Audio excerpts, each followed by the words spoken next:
friends, ever wonder which sugar is best for weight loss? Is it white, brown, honey, coconut, or maybe agave? I bet you expect me to say none of them. Sugar is the enemy. The real truth, however, is all of them. Yeah, you heard me right. In this video, let's think about it. Number one, why sugar alone can help you lose weight. And number two, is that actually good for you? Are you losing anything else that may not be so healthy? And number three, which form of sugar or sugar substitutes can actually help you lose weight and gain health? Because they don't always go together. And if your only goal was to lose weight, it's actually quite simple in theory, right? We've all done it. You can eat sugar and plenty of it to achieve that. If you don't believe me, then why do you think the sugar diet is viral right now? I mean, seriously, people are eating pounds of sugar a day, pure candy, juice, and somehow they're getting lean and cut. What's the catch, and how do they make it work and defy logic? Well, it turns out your biochemistry is not as simple as eat sugar and you get fat,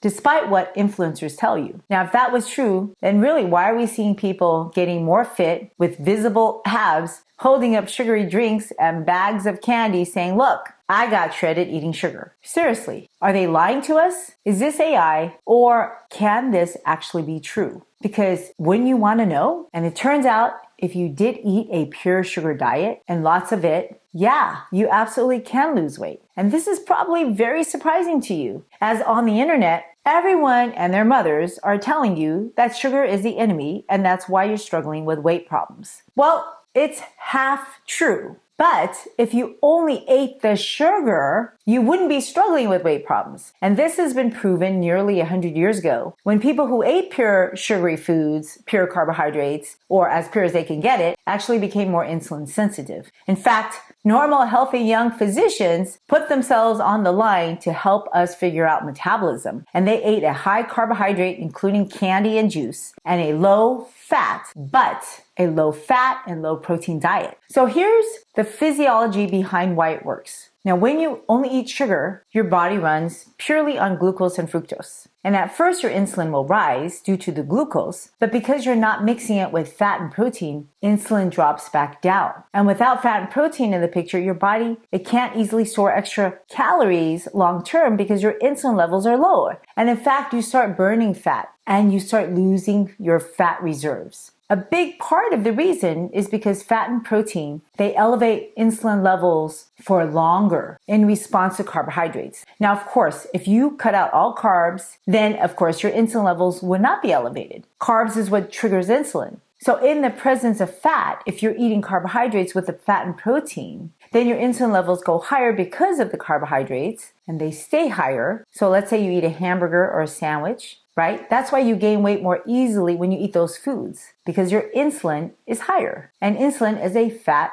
storing hormone. But there's actually more to the sugar diet than just insulin. And it's not that the sugar is magical at burning fat. It's that when you eat almost no protein and fat, your body senses starvation, especially from the low protein. So if your diet is low protein, or you're fasting, or you're on a very high sugar and high fructose diet, or even cold exposure, they all can increase levels called FGF21, which increases fat burning by turning on an enzyme called hormone-sensitive lipase and CPT1. And this boosts energy expenditure. You actually will improve your insulin sensitivity. And it also signals to the brain that you're having less protein, so it changes your appetite. In a high sugar diet, in the face of extremely low protein and fat, your body compensates and drives FGF21 way up. And that's the real reason fat starts to burn. And that's why influencers can show off abs on 800 grams of sugar a day. They work out, they eat minimal amount of protein, and you can look lean and get buff. And this proves that you don't need a massive amount of protein to build muscle. But what else does this teach us? Number one, if you keep your fat low to almost none, and you keep your protein low,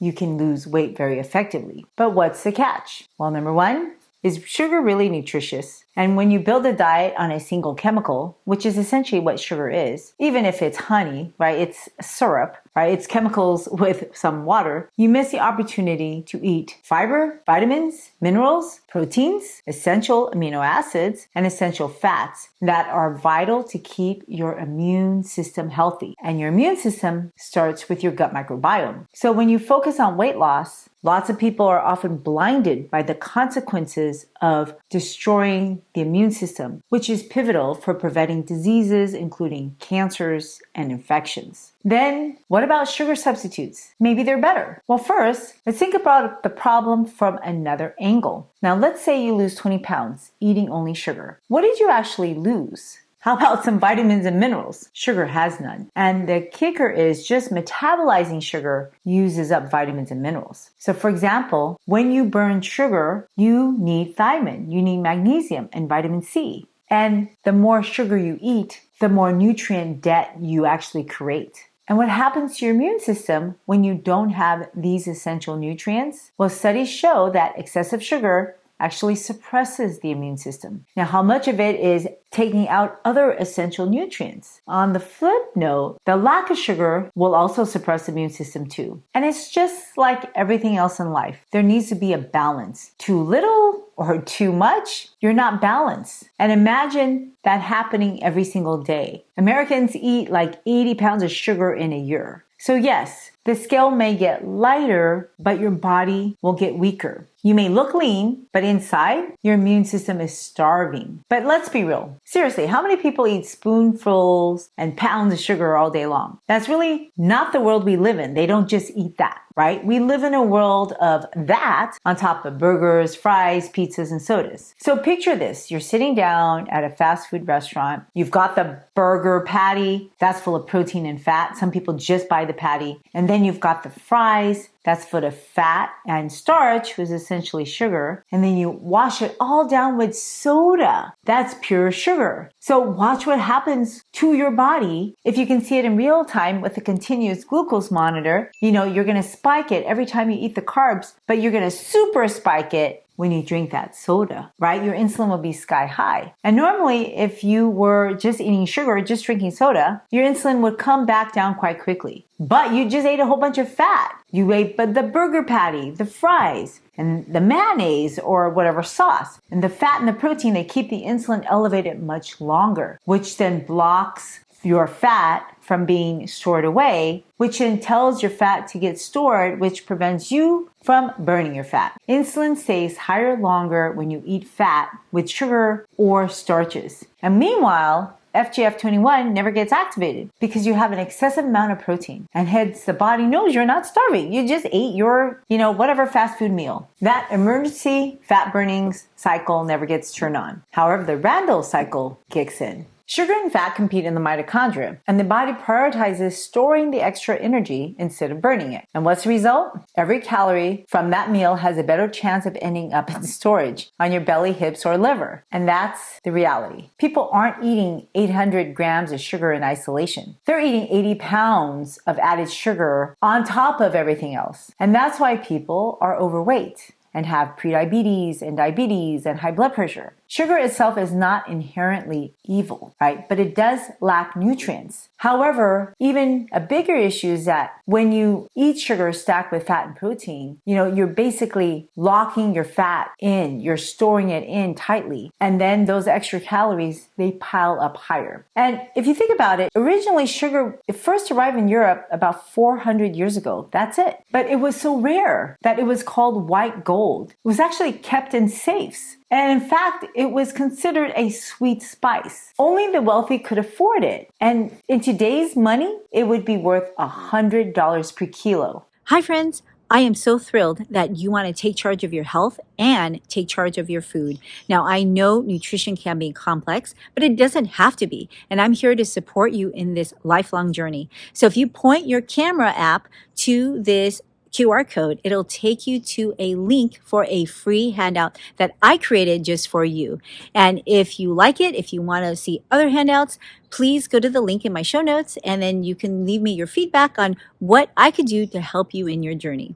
Okay, back to the video now. But what did the Europeans do with sugar? They didn't just eat a spoonful of sugar plain. They mixed it with their butter, their cream, their flour, right? They made pastries and cakes. So sugar plus the fat together, and then you add the protein. That's how the wealthy got obese, while the peasants stayed skinny. So fast forward now 400 years later, and now we've got the industrialized version of the same formula. Donuts, milkshakes, ice cream, cheesecakes, burgers, soda. Which one of these foods is not heavily and naturally processed? And the combination of eating them together is just stacking the odds against us to lose weight. And back then, sugar, they were measured in ounces per year per person. Today, we're measuring in pounds, even pounds per month. And the result is predictable. Insulin stays high, fat burning shuts down, and the body stores more energy. You know, when you have an excess energy, you start getting fat. And that's why our modern obesity crisis looks nothing like the ancient world, because it's not sugar alone. It's sugar stacked on top of fat. So we see the pattern. No one just eats sugar. We stack sugar on top of fat and protein. And that's why our waistlines are expanding and our health is declining. And for centuries, humans have chased that sweet taste. From royal courts in Europe to fast food drive-thrus today for the average person. But eventually, people began to wonder, what if we could have this sweetness without the calories? Right? The perfect combination. So hey, we can eat the food and not gain weight, right? Well, think again. But that's where sugar substitutes were born. The first one was saccharin. It wasn't actually invented by a chef. It was discovered by accident in 1879 by a chemist named Constant Fallberg, who noticed a sweet residue on his hands while working with coal tar derivatives. And yes, this is the first artificial sweetener coming out of coal tar. Does this sound healthy to your immunity? Which is the keeper of your entire body. Now from then, more substitutes appeared. Cyclamate in 1930s, aspartame in the 1960s, sucralose in the 1970s, and more recently, allulose, a rare natural sugar found in natural fruits like figs and raisins. However, now it's no longer natural if you're going to concentrate that chemical in a bag and sell it in the store. So which of these is the best one? And the idea of all of these is to give people an alternative, to allow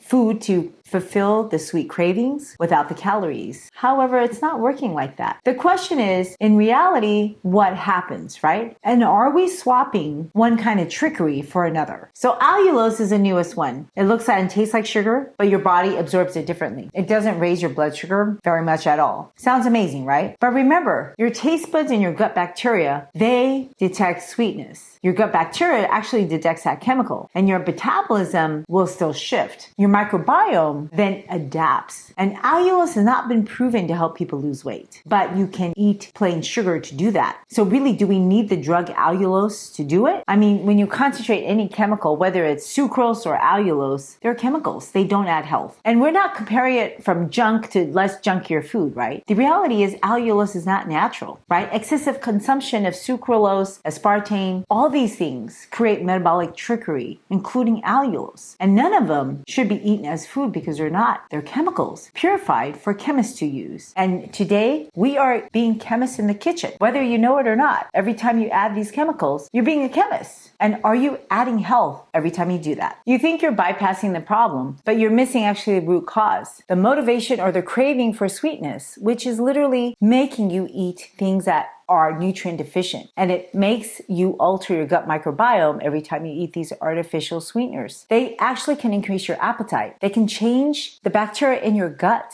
and they can confuse how your insulin responds. So this is not a free ride. Just because you take a detour and you have a good blood sugar number doesn't mean you're going to end up healthier. And it circles back to the same problem. And then you get more problems. So if sugar stacked on fat makes us sick and sugar substitutes tricks the immune system that makes us eat more, then what is the way forward? Well, the answer is actually simple. It's ancient food. Natural sweet foods designed to satisfy our palates and get us healthy. So natural sweet foods packaged with whole food, fiber-rich, water-rich matrix is like fruit. It's a built-in safeguard. Take, for example, an apple. It's not just sugar, it's mostly water. It's full of fiber, and it slows down digestion because it's packaged. It has vitamins and vitamin C and minerals like potassium. The sweetness is there, but it's gently delivered. You get satisfied, you don't get overstimulated. And that is if you eat the original whole apple. Now compare that to apple juice. It's an apple product, but you've lost the fiber and you concentrated the water as well as the calories. You've taken away the brakes for you to absorb those nutrients. So then your dopamine goes up, you hyperdrive, then your cravings get out of control. And here are examples of some whole foods that actually can satisfy your palate without doing that addiction run, right? Berries like strawberries, blueberries, raspberries, they taste very sweet. And gram per gram, they're extremely low in sugar and high in fiber. Now, I mentioned apples as well as pears, crispy, water-rich. They can fill your stomach and deliver just sugar in small aliquots. Citrus fruits like oranges and grapefruits, they're more than just water and sugar. They're packed with phytonutrients unique to fruits like hesperidine. Stone fruits like peaches and plums, they are sweet, they're low calorie per their weight. And then you have melons like watermelon, cantaloupe, basically structured water with a touch of sweetness. And notice these patterns in nature. These are high volume, low calorie, high fiber foods that are water heavy. And that's a perfect formula to satisfy the sweet palate without overwhelming the dopamine system and without stacking on empty calories and without taking down the fat burning. We gotta find sweetness for life that can help our satiety. Low sugar, high fiber, water rich. These are fruits. And when you eat more fruits, you change your palate. You still burn fat. And this is why eating whole fruits are protective against diabetes. That's right, protective. In fact, studies have shown the more fruit people eat, even people with diabetes, they actually improve their blood sugar numbers and improve their overall health. You can't help but do that because of everything that I just said. But not all fruits are equal because people manipulate and process it. So an apple pie is not the same as a whole apple. And apple fritters are not apples. Just because you get a baked apple does not mean it has the same properties as an all-natural apple. And when you eat fruits, you get a ton of other side benefits, including cancer protective molecules. So if you want to learn more about that, watch the next video.